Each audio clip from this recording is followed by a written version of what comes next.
This is a Marketing for Learning podcast, the only podcast in the world that's guaranteed to increase your knowledge, skills, and capabilities when it comes to marketing for learning. Plus, there's a gratuitous amount of pineapples. You're welcome. Hello, everybody, and welcome back to the Marketing for Learning podcast. It's Hannah here with you today, and I've got a bit of a different episode for you. A few months ago, I went on Heidi Kirby's BLOC podcast. We had a fantastic chat about all things marketing, personas, and everything in between.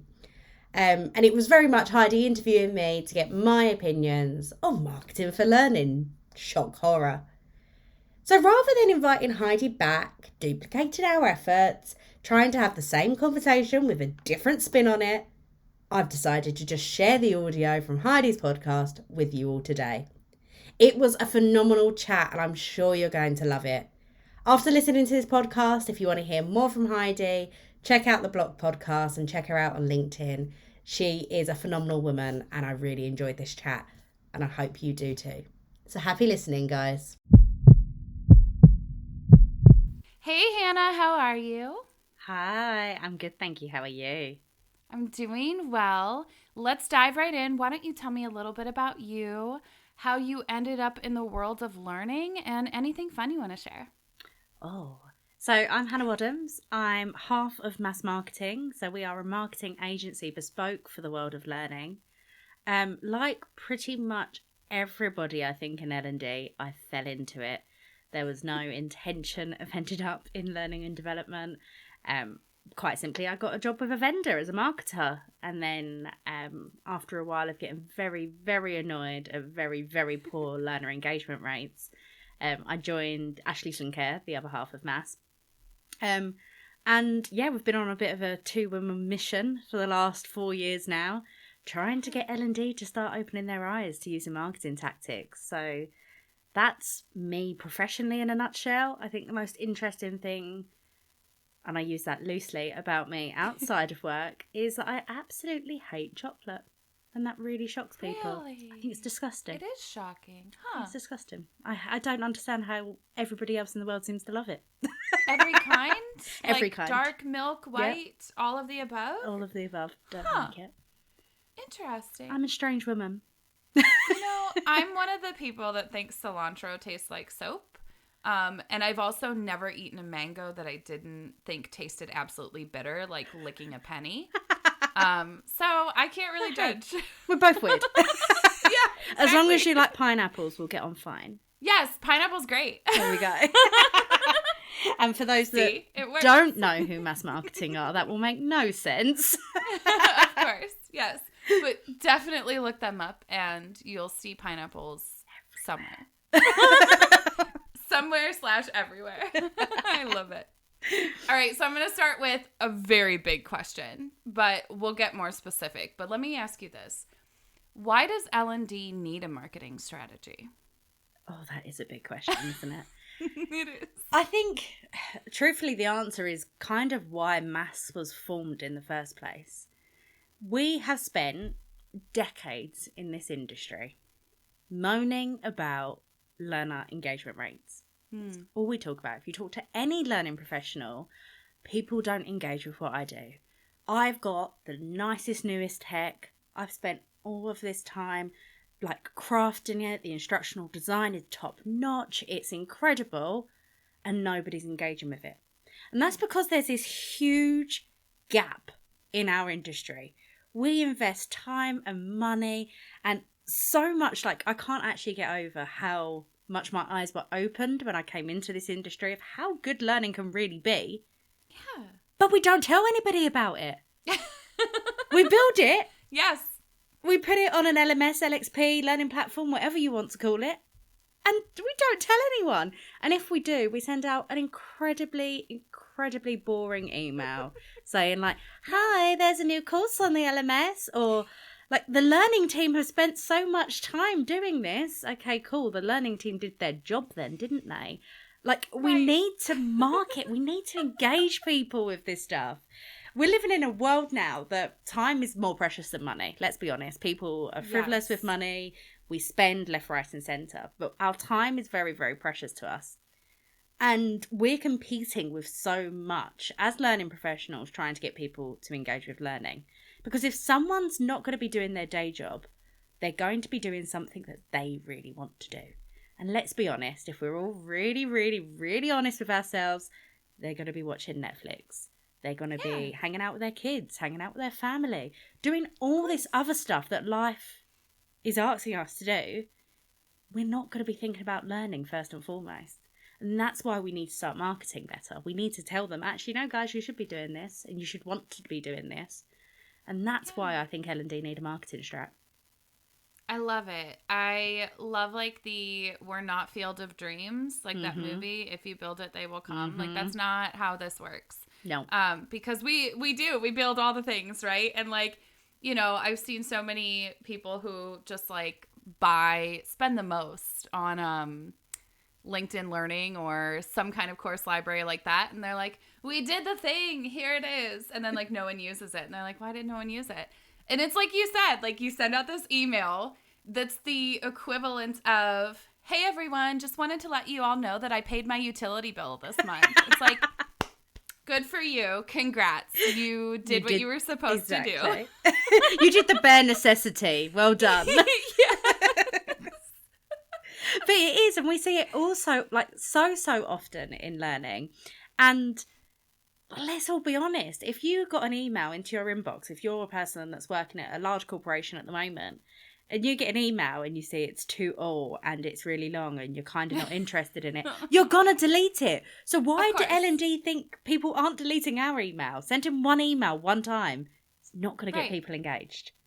Right. Well, and I think, you know, some of it is from, like, I think there's a lot of people in L&D who truly enjoy what we're doing, right? Like, we're passionate about it. Especially, like, we have a lot of people who come from education where, like, the pay is not great and you have to be passionate about it, right? So, like, you get these people, like, the passion is there, but it's, like, and we always talk about WIFM, too, right? Yep. Like, the what's in it for me. But, like, we talk about it in, like, such a self-contained, like, within the course. Like, oh, we need to put at the beginning of the course what the WIFM is. And it's like, no, like, we need to be shouting that from the mountaintops across this entire organization, like, why this is important, you know? And if you're starting within the course, still you're not telling anybody it's there.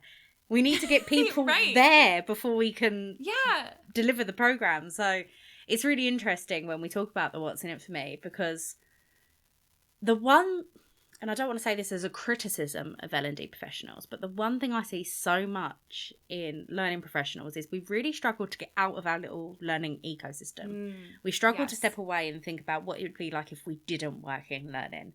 So we have a user journey framework we use, and it starts with awareness. So how aware people are of your learning offering. And we ask people to consider what activities people might be doing. And the amount of L&Ders that are like they're thinking about the next course they're going to join. No, they're not. They're not thinking about learning. Nobody other than us that work in learning and development are sitting there every day thinking about learning. Learning is another item on the to-do list. They might be doing it without realising, like learning on the job, learning in the flow of work, asking their colleagues questions, but they're not proactively saying, today I am going to learn this. We are the only ones that do that as L&D professionals. We really are. It's almost like people in finance or accounting. I think they have like the kind of the same passion where they are always thinking about budgeting and numbers and money and, you know, all of the above. And it's like no one else across the business is really thinking about that in the same way that you are, right? And it's always just been so strange to me because like we so rely on other people in our organization to be successful, from our SMEs to our stakeholders to just like getting support and buy-in for the stuff that we want to do, that because we're like, why we stay on this little island by ourselves and don't communicate and don't talk and don't, you know, have road shows or launches or whatever, any kind of marketing strategy. It's just, it boggles my mind. Yeah, it really, really is baffling. And it's that business partnering as well. We are a people function. Yeah. Whether we sit within the people function, whether we sit within HR or anything like that, what we do is about people. So we also need to befriend those people. And actually, I always use marketing as a case in point for that. If you think of any time you've worked in an organisation and you think of the head of marketing or you think of the marketing team, they're everyone's best friend. We know everyone. We talk to everyone. We get involved with everyone. We know how everyone feels. And that's what L&D really need to adopt as well. Because if you know why the sales manager is really frustrated and time poor, you can then crowbar your learning into that. And you can say, hey, actually, if you get your team to join this, for example, it will help you. If you understand people in a much more personal way. And of course, in organisations where you've got hundreds of thousands of employees, you can't know everybody, but you can definitely get a gist of what's going on in the business by business partnering, by networking within your business, outside of your team, outside of the HR function. Go and talk to other people and see what's going on. Yeah. No, I think that's a really good point. And I used to, especially like in customer education where I just kind of landed, it's required, right? Like you can't really do your job without making friends with people. And so like, you know, a lot of my time was spent just like, hey, person I've never met before, let's spend a half an hour chatting about what you do, right? And like, I think we don't do enough of that. And I mean, I think there's a lot of reasons, but I think like one of the reasons is we're not borrowing another thing from marketing that I think we should be. And that's like content creation tools and software. And like, my company got rid of Storyline and started using like Wistia to host our videos. And it was a game changer. Like just the amount of data that the marketing teams collect already on the content they create that we could be learning so much from. And like, we're just sitting here like, and I'm guilty of this, right? Like spending 40 hours and beyond just because we can. Yeah. Right? But it's fun, right? I've been there. It is fun. Yeah. But absolutely, but we can all do it. I'm not sitting here being like, marketers are angels. I can do it. I spent hours upon hours in Canva when if I just cut to the chase and didn't procrastinate, I'd get things done a lot quicker. But I think the thing is, I have seen a lot of marketing teams in our industry go, oh, what can I use Articulate for? What can I use Rise for? What can I use Beyond for? And these are all tools that are pitched in at the learning level. The learning team doesn't do that back. They don't say, oh, what can we borrow from you? And it's so interesting because we kind of encourage people to use Canva. It's so easy to use. Yeah. If you haven't got a design background, Canva, anyone can use it.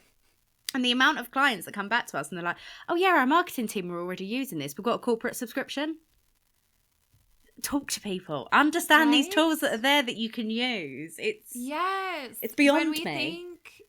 When we talk about like L&D being a cost center and that we're the first ones laid off when things get tight, like we're doing it to ourselves. We're using all this bespoke software that only our team uses in the entire company.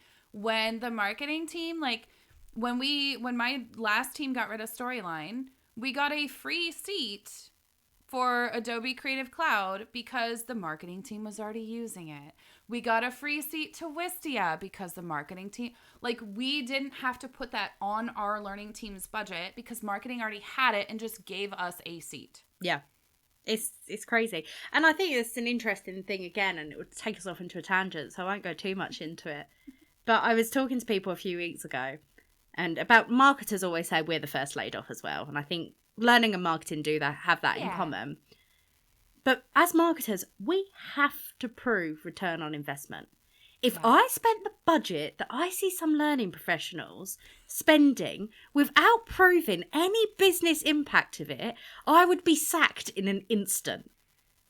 But learning don't have that same accountability. And I think it would do us a good job. And it is changing. More and more companies, you can tell they are looking to learning to start proving the performance change, the behavioural change, and stuff like that. That is proven return on investment. So we are getting there. But up until I'd say about 5 years ago, there weren't many L&D teams out there going, hey, look, this is what we've done and this is the business impact it's proved. And if we did that as well, we'd get more respect from the wider business. then it might be easier to get them to buy into what we're doing. And it's in this big old circle of actually improving engagement, which is what we all want, isn't it? Right. It's like that holistic look at like, how do we solve this problem? And like, we just are so laser focused on what we're making day to day, like spending 40 hours and beyond, that we're not taking a second to zoom out and say like, wait, learner engagement is more than like gamifying or putting pretty things in here, right? Like it really is, it comes down to the like, how does this apply to me? What's in it for me? What makes this useful to my job, right? Yeah. And it really does baffle me, and I understand why they're doing it. Learner engagement is the biggest problem that most L&D teams face, as we've already said. Yeah. But your tool isn't going to overcome engagement problems, because the engagement problem starts way before the tool. Yeah. Way before anyone gets to your learning platform or anything like that. It's about marketing. It's about people seeing it. I'm not saying you should add marketing onto your function. It should already be part of what you're doing. You should be thinking about how you are getting people from unaware, completely oblivious to your subject matter or your learning offering, all the way through to being an advocate for it. And if we're looking at it holistically, like you just said, looking at the bigger picture, the entire journey, not just this little segment in between where they're on the learning platform or they're taking an e-learning course or they're in a classroom on a training program. If we're looking at the whole journey, that's when we're going to get that real performance change, behaviour change. We're going to get butts moving and people learning, and isn't that what we all really want? Right. An 8 out of 10 on a quiz doesn't tell us anything. No. And saying that somebody really liked the course also doesn't tell us anything. No. That can be an important consideration sometimes, but it doesn't tell us how that affects their work. And again, like, I know obviously you've got quite a different listener base to what we do on the Marketing for Learning podcast. I think it's important to point out, I am absolutely not saying that marketing is the be all and end all. You can't like get rid of your learning experience designers, your instructional designers, and put marketing in its place. That's not what we're saying. You can't out-market a really, really bad learning experience. But you can have the best learning experience, and if you don't market it, nobody's going to know it's there. So they go hand in hand, rather than, I'm not saying marketing's going to solve all your problems. I'd be earning a lot more if I could say marketing solved one of learning's problems. We wouldn't be having this conversation. You'd be like, I'm taking this over. I'd be like off on my private jet if I could say I'm solving all the world's problems. That's great. I love it. It's so true. So then I guess my question would then, the follow-up to that would be, so if marketing is not the golden ticket and I don't need to go hire a marketer tomorrow, if I'm an instructional designer or an e-learning developer or whatever my L&D title is, and I'm already wearing all these hats and I'm already learning all these things, how am I supposed to add marketing to that? Well, yeah, I hate it when I realise that I am kind of telling people to put on another hat when it comes to learning. But when I have spoken, and I've got really great friends, it's what the learning industry is like, isn't it? That are instructional designers, that are learning experience designers, e-learning developers and all that stuff. And when I talk to them about having a marketing mindset, it's really interesting how quickly they pick it up. And they realise, hey, actually, I completely get where you're coming from. Having a marketing mindset is really firstly about customer centricity. So putting the customer or consumer at the heart of everything we do. In learning, that's our learners, if you want to call them that. It's our audience, it's employees, whoever it is that's taking your learning. They need to be at the forefront of your mind throughout it all. So from the moment you get your first request or the first whisper of something new, what's in it for your target audience? Put them first. Then you need that creativity, not just in making something look really great, making something look prettier or anything like that normally comes with marketing. The creativity of problem solving. So we all too often in L&D will say, okay, well, this is for X amount of people across the globe, so therefore it has to be an e-learning course because it's easy for everybody to get globally. That might not be the right solution. And you'll never get a marketer going, okay, well, actually, never's a bold term. You do get some bad marketers doing it. But marketers wouldn't necessarily go, oh, okay, I'm just going to put an Instagram advert out about this without thinking, is my audience on Instagram? Are they there? Sure. Is this the right channel for them? So we need to be thinking like that as well. And then being more commercially aware. So I've already alluded to it, of having that kind of self-reflection to say, what return am I providing here? So you're thinking of it the whole way through. I think just taking those first few steps to adopting a marketing mindset would be a real substantial change to a lot of learning professionals. Then when we start thinking about things like personas and the value proposition canvas and answering the what's in it for me, then we're a whole different ballgame where your entire learning journey is going to be entirely different and grab people's attention and actually get people engaged. It might feel, again, like, yeah, you're putting on another hat, but this hat's actually going to get people to see all the effort you're putting in when you're wearing your other hats. So don't we all want that? I don't want to work for no reason. I don't want to spend hours on something for nobody to see it or nobody to engage with it or nobody to benefit from it. So surely we all want that. Right. You don't want it's like being in elementary school and having like your art project like in the corner of your mom's basement. Yeah. Like nobody wants that. Like, you know, you're a third grader. You want it on the fridge, exactly. Right? But it's exactly that. You want people to see it. Like, look, we're all in this business because we want to help other people.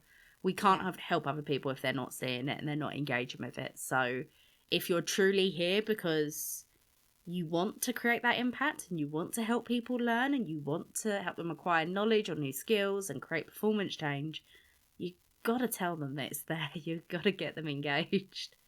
Yeah, well, and I think some, like, we don't need to think of all these things as like wearing another hat, because what it really just comes down to is what I think some people in our field are kind of missing is like just this like really strong foundational knowledge of like good learning and good instructional design, where it's like if you do a proper needs assessment, you're figuring out already the best ways to market, right? If you're asking the right questions in that phase, you're getting the metrics that prove the ROI. Like when someone comes to you and says, I need a training on X, and you say, well, why do you need a training on X? Like, whatever story they give, whatever anecdote, whatever, that gives you not only information about the audience, but also probably some sort of metric that you can go to and use as a baseline and then come back and measure, right? And the more you learn about your audience, which is what you should be doing anyway, right? Like solid sound instructional design, the more you're going to say, okay, well, I think the way to communicate this or launch this that will have the most impact is whatever, right? Yeah. Like if it's, you know, in a corporate office, are there still people that work in I don't know. Think there are There's still people that work in offices.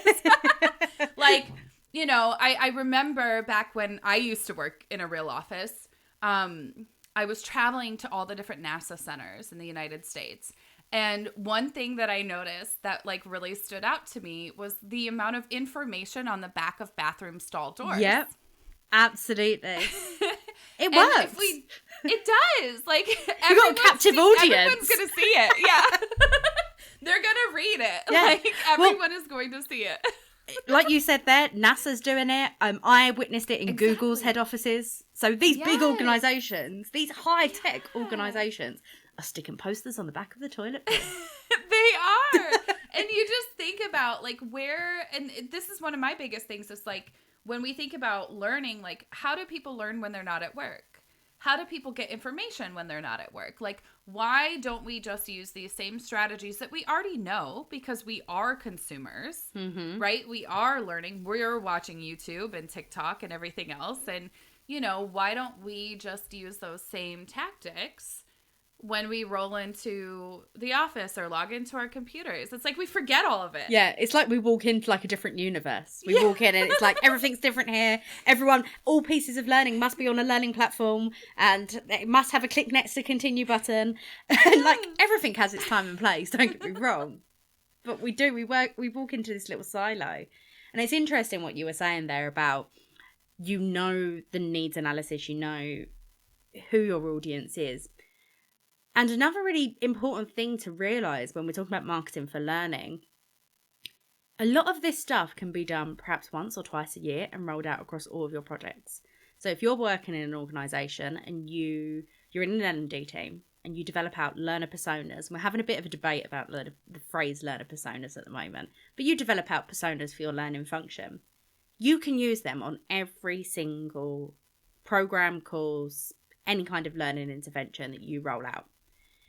What your personas tell you is what motivates somebody, what gets them out of bed in the morning, what really excites them, and who they are as a human being, how you can tap into those emotions. What your needs analysis will tell you is that Hannah, who's marketing director at Mass Marketing, might need some more training on, I don't know, marketing. Be a bit bad if I did, but hey ho. Maybe I need more training on like data interpretation, for example. Sure. That's the needs analysis. What's going to get me to do that is all the emotional stuff. It's going to be about career growth. It's going to be about promotion. It's going to be about having a wider impact on the organisation and all these other reasons why people care about where they work, the job they do, and so on and so forth. Combining the two, and I think this is somewhere that learning professionals are still grappling with this idea of personas versus need analysis, because we get people say, well, I'm just going to target it to all of this job title. And actually, those people in that job title are all going to be really, really different. Sure. And you can have two people with very different job titles that are working in completely different functions that have very similar motivations and goals in life. And it's thinking of them as a person, not as an employee, not as a learner, who they are as a human being, that is going to make the biggest difference when it comes to actually getting people engaged with learning. And yeah, you're looking at it from a different point of view, but you don't have to do this on every single project. You have your personas. Your personas, honestly, could last you a good few years. In the state of the world we're in at the moment, we do say to make sure you're checking in on them at least every 12 months to just check. You haven't learned anything new. They don't need changing. If they still ring true to you, great, stick with them. I use COVID as a case in point. If you created them in January 2020, by December 2020, they were out of date. So of course. We need to make sure we're keeping them fresh, but you can use them on every project. And it's the emotional side. It's almost what people consider like the fluffy stuff.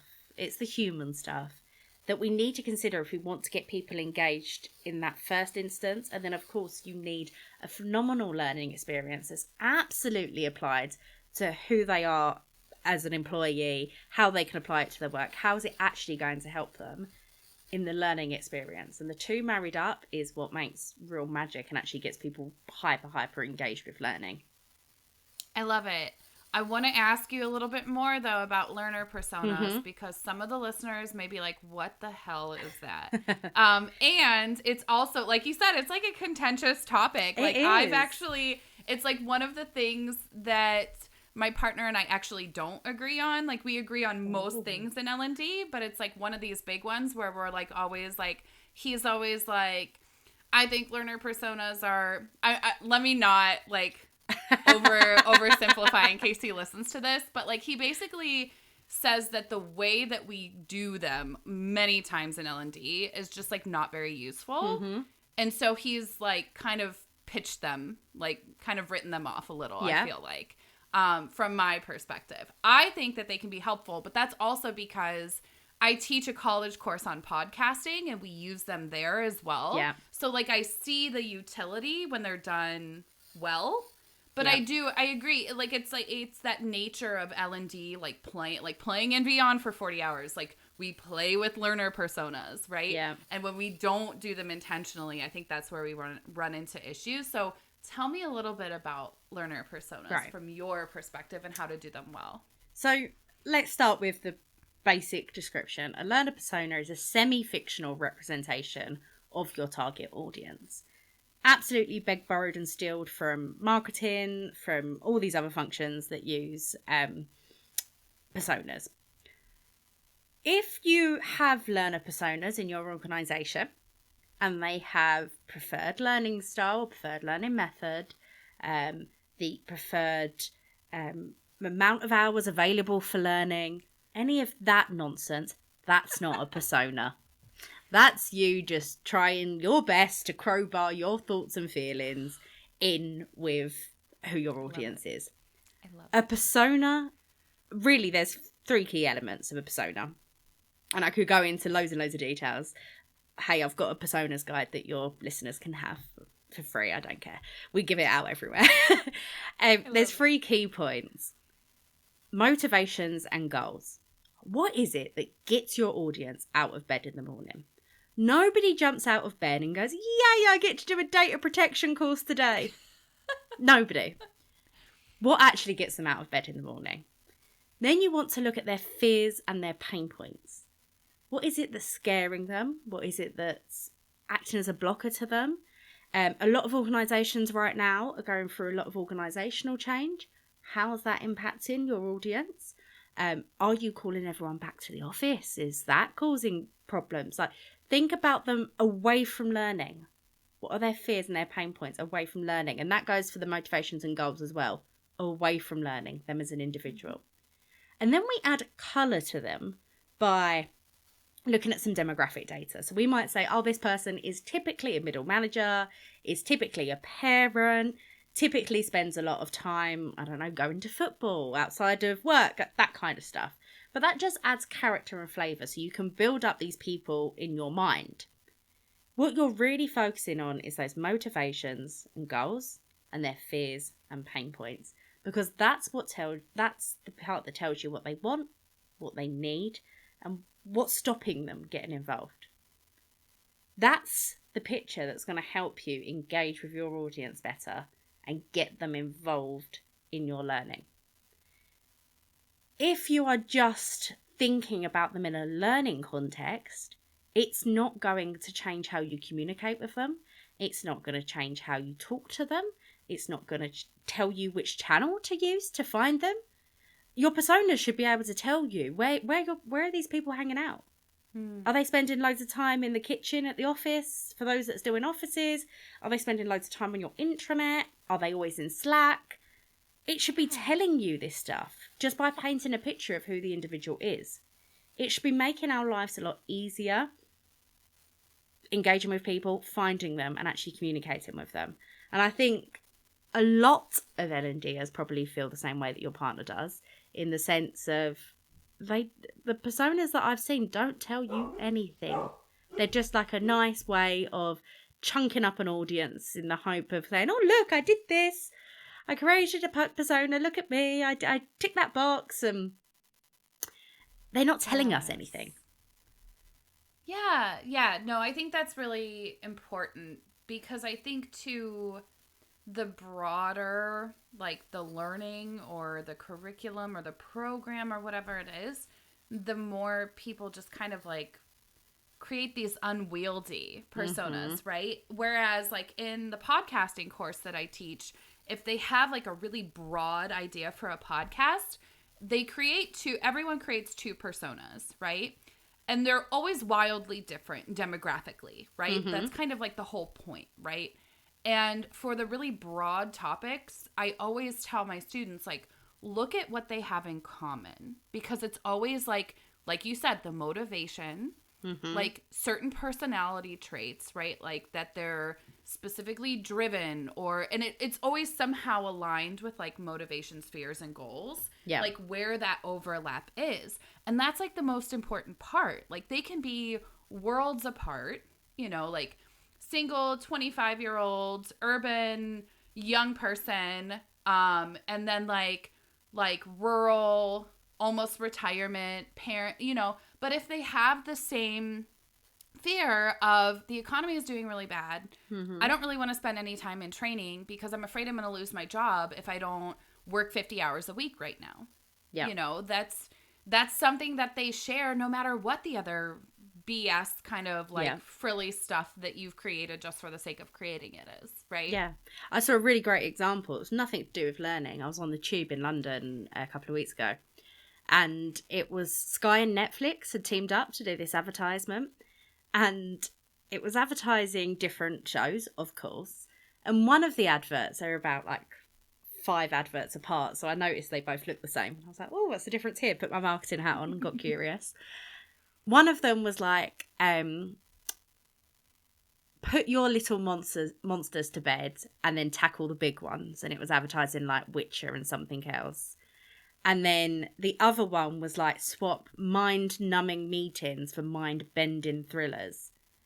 Both of those are targeting the kind of united pain point of escapism. People want to get away from reality and they want to watch Netflix to escape the world and be engrossed in something.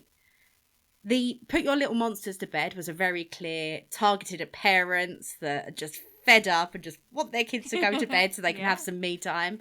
And then the other one was very much targeted to an office person that has been in loads of meetings and would rather be anywhere else.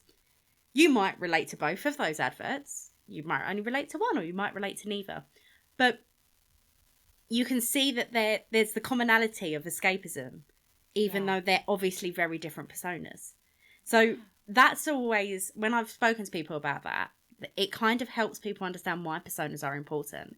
Because yes, we can have common traits, but if you want to evoke emotions that are going to get people actually engaged with your learning, you need to know the differences and you need to know more about them as a human again. We're going back to that people side of things.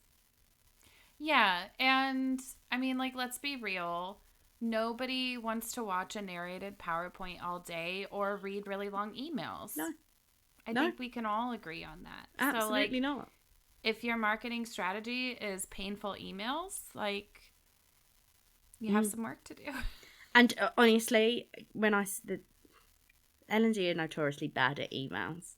We're kind of selfish and self-centered when we're writing them as well.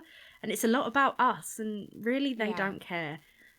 I always, when I'm working with clients, challenge them and say, okay, so where are you answering the what's in it for me question? And sometimes they go, okay, I'm not, I'll go away and rewrite it.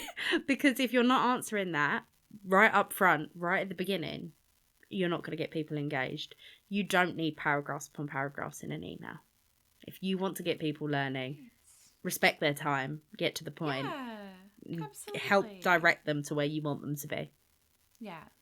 Okay, so we didn't tackle one beast that is always like the defensive people always want to bring this up when we ask them to self-reflect and do better, and that's compliance training. Mm-hmm.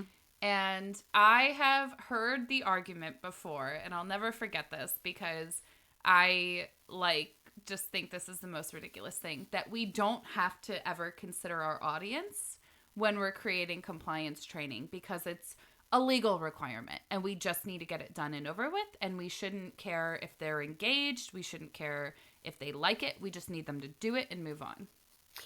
So if we don't care that they're engaged and we don't care that they're actually doing it properly, so we don't care if they hurt themselves, then do we? We don't care if they break all of the health and safety rules or any of the other compliance rules.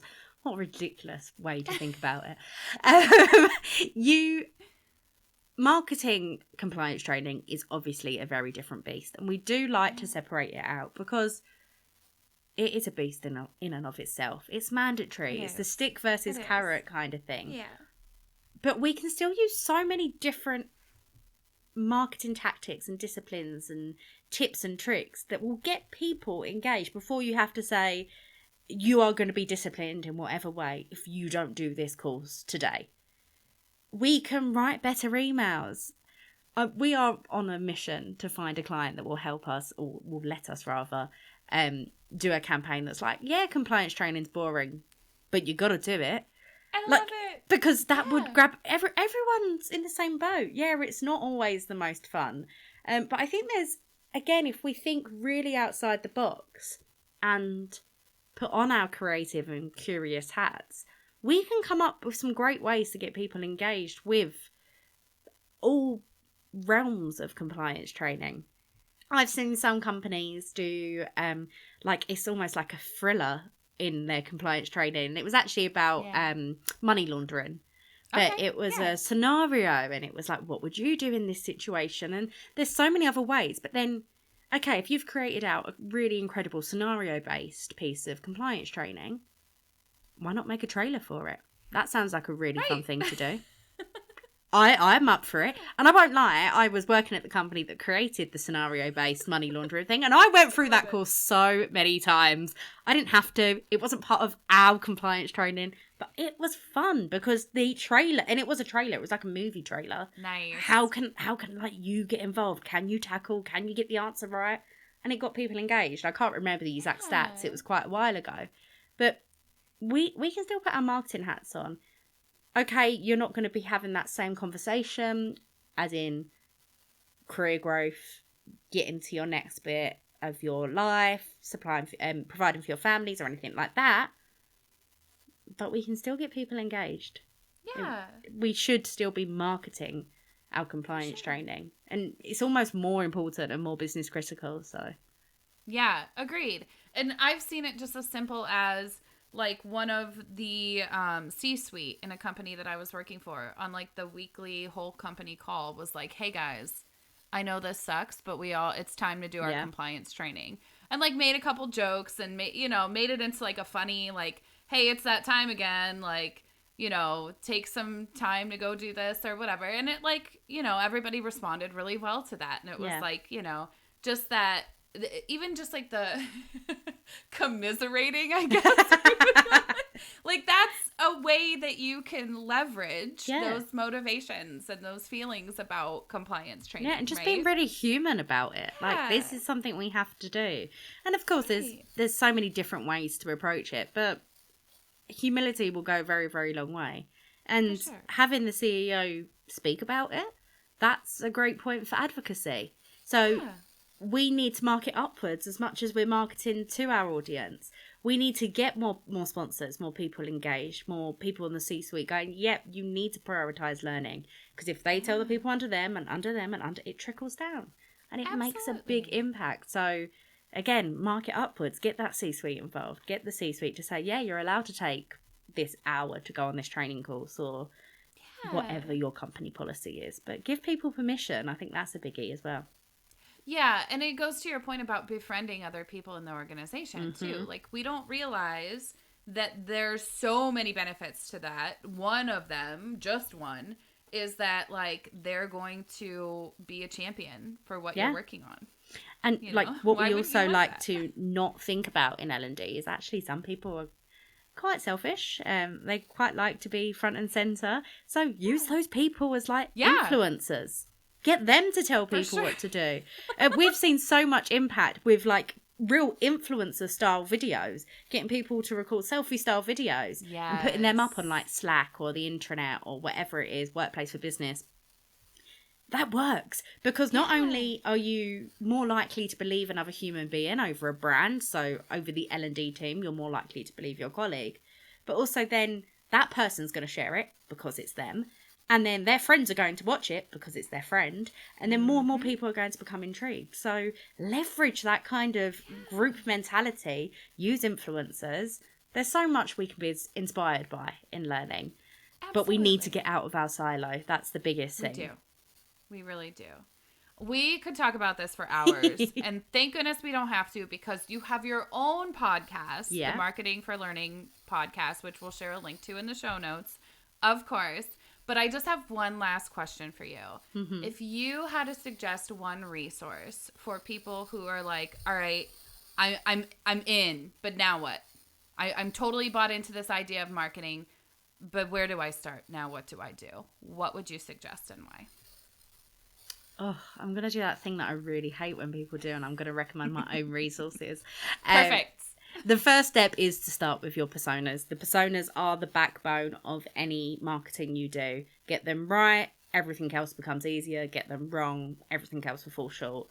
I genuinely do have a free personas guide. It's on our website. I'll give Heidi the link to put it in the show notes as well. Start there, have a read through. That creating personas is the first part of the Marketing for Learning journey. So if you're intrigued and you want to get started, I'd start there. And yeah, just check out our website. We have tons of free resources. We're not your typical vendor. We give everything away for free. I don't even want your email address. So just go, have a peruse and see what guides we've got. We've got loads of stuff. We've been doing guides, vlogs, podcasts, everything at the moment. So go and steal whatever you want from the Mass Marketing website. That will get you on your way. I love it. Thank you so much for joining me, Hannah. This was a great conversation. Thank you so much for having me. I've loved it.